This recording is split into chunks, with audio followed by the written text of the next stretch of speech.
ಕನ್ನಡ ಚಿತ್ರರಂಗದ ನಟ ದರ್ಶನ್ ಹಾಗೂ ಅವರ ಪತ್ನಿ ವಿಜಯಲಕ್ಷ್ಮಿ ಅವರ 23ನೇ ಮದುವೆ ವಾರ್ಷಿಕೋತ್ಸವದ ಹಿನ್ನೆಲೆಯಲ್ಲಿ ಭಾವುಕ ಕ್ಷಣಗಳು ಸಾಮಾಜಿಕ ಜಾಲತಾಣಗಳಲ್ಲಿ ಗಮನ ಸೆಳೆದಿದೆ.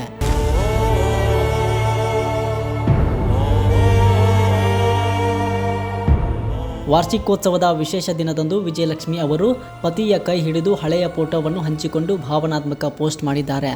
ವಿಶೇಷ ದಿನದಂದು ಪತ್ನಿ ಮತ್ತು ಮಗನ ಮುಖಾಮುಖಿ ಭೇಟಿಗೆ ಅವಕಾಶ ಮಾಡಿಕೊಡುವಂತೆ ದರ್ಶನ್ ಜಿಲ್ಲಾಧಿಕಾರಿಗಳಿಗೆ ವಿಶೇಷ ಮನವಿ ಪತ್ರ ಸಲ್ಲಿಸಿದರು. ಅವರ ಭೇಟಿಗೆ ಅನುಮತಿ ದೊರೆತಿದೆ ಎಂಬ ಮಾಹಿತಿ ಹೊರಬಂದಿದೆ.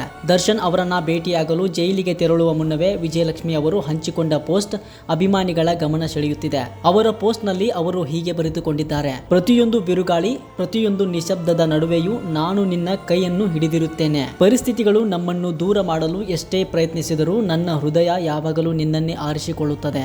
ಇಡೀ ಜಗತ್ತೇ ನಿನಗೆ ವಿರುದ್ಧವಾಗಿ ನಿಂತರೂ ನಾನು ನಿನ್ನ ಪಕ್ಕದಲ್ಲೇ ಇರುತ್ತೇನೆ. ಎಲ್ಲದರ ನಡುವೆ ನಿನ್ನನ್ನೇ ಆರಿಸಿಕೊಳ್ಳುತ್ತೇನೆ. ಬಾರೆ ಬಾರೆ ನಲ್ಲೆ ಬಾರೆ ನೀನು. ಈ ಭಾವನಾತ್ಮಕ ಸಂದೇಶ ಇದೀಗ ಸಾಮಾಜಿಕ ಜಾಲತಾಣಗಳಲ್ಲಿ ವ್ಯಾಪಕವಾಗಿ ವೈರಲ್ ಆಗಿದ್ದು, ಅಭಿಮಾನಿಗಳಿಂದ ಮಿಶ್ರ ಪ್ರತಿಕ್ರಿಯೆಗಳು ವ್ಯಕ್ತವಾಗುತ್ತಿವೆ.